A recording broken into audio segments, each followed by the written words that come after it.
Hi guys! I am here doing my September wrap-up video. I read some books in September, not quite as much as I really wanted to, but September was a very, very busy month for me.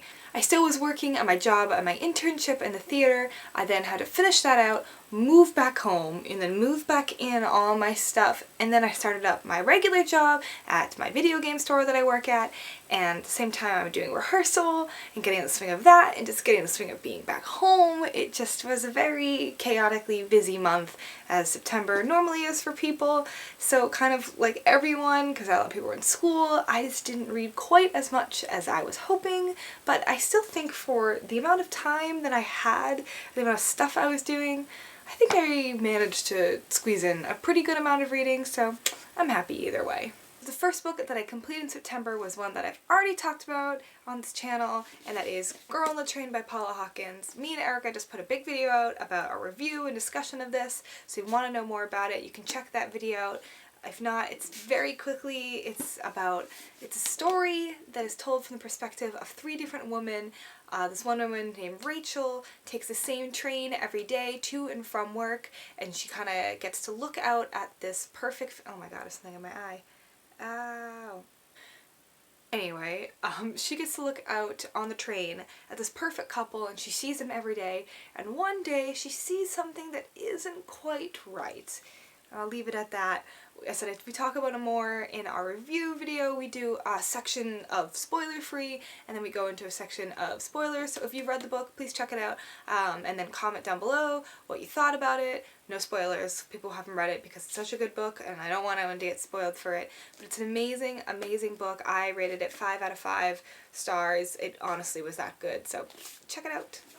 The next book that I finished was The Raven Boys by Maggie Stiefvater. I know, it took me so long to read this. So long, Erica. I know. You're watching this, Erica. I'm sorry. It took me so long to read a book that used to be one of your favorites, but I did it. I read it. And you're right. It was amazing. So, Erica was right about books. Shock. Honestly, I absolutely love this book so much. It's such an interesting story, and it's not like anything I've honestly read before. I know probably thousands of people have already talked about this on BookTube. I know it's very popular, but I just want to throw my 2 cents in there that I absolutely loved it. One of my biggest pet peeves when it comes to books is I really don't like when people write extremely long, flowery sentences that just drone on for like 15 minutes when like they're talking about like she sat in her room and she like picked up a glass of water, and they like go into an exorbitant amount of detail, and it's just ugh. And like it's, I don't mind it every now and then, like really beautifully crafted sentences and really beautifully vivid detail, but when it's every 2 seconds and when it's like just thrown in there just for like it being thrown in there, it loses its impact for me. And then the details that are meant to be really vividly described and beautiful, they don't, I don't get the same reaction to them. This book does such a good job at balancing that beautiful, vivid detail and then the kind of simplistic sentences that I love. It makes those images that she really wants you to see so clear, if not everything in the book is jumbled up by fancy words and long things. I don't know how to describe it, but Maggie Stiefvater does just such a good job at really getting the message across. She makes such a kind of a very colorful, funny, quirky, weird group of characters that I absolutely love. Like, I don't even know which one's my favorite out of all the guys. They are all so unique and different, and I really love that. And even though they're all unique and different, they all kind of fit together in this perfect little puzzle piece, and I am so excited to see where this goes. I'm also very angry at some of the characters in this book right now. I'm very angry because they're making choices, and it's making me angry. But that's good, it's making me react, and I cannot wait to get the next one. I don't remember what it's called. I know the third one is Blue Lily, Lily Blue. What's the next one called? The next one. I'm gonna buy that very soon. I think I rated this one on Goodreads 4.5 out of 5. I think obviously on Goodreads you can't do point, so I think it's rated at 4 out of 5, but 4.5 out of 5. I really enjoyed it. I cannot wait to continue the series and to hop on board the train of everyone else. Raven Boys! So the day I finished that book, I was in such just a mood to finish more, and I wanted to read more, and I was like, okay, I finished this book. It is now my chance for October and fall and Halloween to take over. So I started to read my kind of creepy book list that I have set up for myself so I can make a good October book haul, October book thing. So this is my first one. I mentioned it in another video, and that is American Vampire by Scott Snyder, Stephen King, and Raphael Albuquerque. Whew. It was intense. The graphic novel follows two stories. One of them is Pearl Jones, who it's set in the 1920s, and she is an aspiring actress, and she kind of gets herself into trouble, and it's not really a spoiler alert, it happens in the first 2 seconds, you can kind of guess what happens. It says it on the back of the book, so no spoiler. She gets turned into a vampire. It's definitely not a sweet story on her part. She is out for revenge, she is out for blood, she is out to kill the vampires that attacked her and just basically left her for dead. She is not taking any mercy, she's out there for it.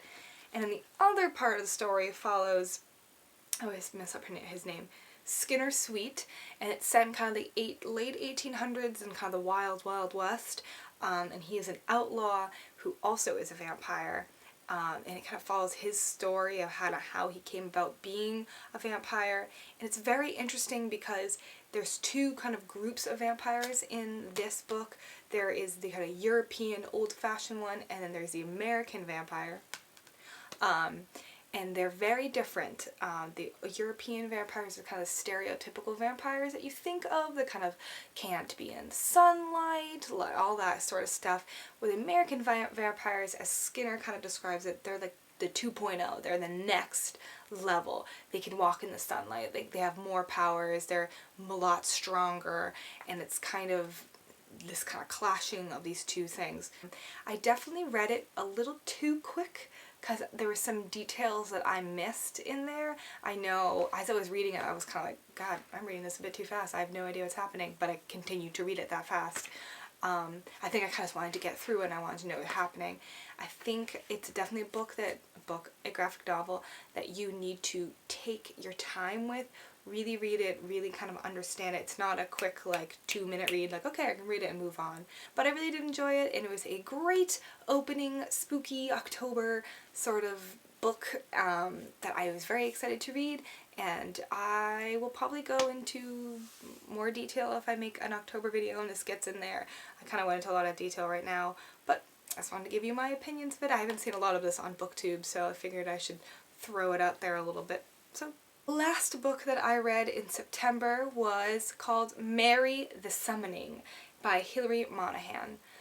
Whew, I got creeped out by this book. I really have not seen anything about this book on BookTube, so I'll give a little bit of a description of it, but like I said, I'm not going to go into too much detail because this one will definitely be on my October book list. So this book is based off the legend... So this book is based off the legend of Bloody Mary. I'm hoping everyone knows what Bloody Mary is. I was surprised. I was talking to my parents about this, and I was like, oh, I'm reading a book. It's kind of about Bloody Mary, and they're like, hell, what's Bloody Mary? And I was like, I didn't know that was not a known thing. If you don't know what Bloody Mary is, look up the myth. It's the thing where you stand in the bathroom mirror and you're supposed to say her name 3 times, the light's off, and she's supposed to appear in the mirror. It's that kind of like 9th grade, 6th grade, like slumber party game that we all played, even though it was terrifying. I don't know why we played it, but we did anyways. And the book is about these 4 girls named Shauna, Jess, Kitty, and Anna. And they are all really good friends, and one night Jess decides that she wants to try the Bloody Mary thing, and she thinks she has it down of how it's supposed to be done. And they do it, and does not go quite as well as they expected it to go. Shock in a horror book, what? And it ends up that one of the girls, Shauna, kind of gets tagged, kind of gets marked by Mary, and that means that Mary is kind of out to get her. She is going to follow her, and she is not going to be nice. She is gonna get her. It is very, very short. Well, very, very short, meaning it's only like it's 240 pages, kind of. One of the parts of the book I was a little meh about. One of the biggest things to me that stood out is that in the beginning they just go like right into the plot. Most of the times in books, you kind of get a little bit of an introduction into the world and the characters before you kind of jump into the main part, but goddamn, like the first chapter they were already doing the Bloody Mary thing, like they were in the middle of doing it, so it kind of was a bit of it kind of like, not shock, but it was kind of like put me back a little bit, where I was like, oh, okay, I guess I'm really starting it, I guess I'm really getting into it. I think after reading it, like that was still the main thing that jumped in my head, that I was like, I just wish they like at least did the setup like right beforehand, where she was like, they were setting up doing the Bloody Mary thing, but they started it like right away with like the Bloody Mary. Oh my god, I shouldn't do that. I'm like right next to a mirror, that like freaks me out. Why did I do that? I didn't say it the third time, so I'm okay. Either way, I really enjoyed the book. Definitely going to be on my October list. So if you guys have any suggestions of any sort of October-y fall books that you would like me to read and talk about, or you just would want me to read and maybe I can put it in the October video, let me know. I would love to know. I have a few definitely in my head that I need to read, but I would like to hear from you guys. What would you like, or just a suggestion? So until me or Erica's next video, I will see you then. Bye!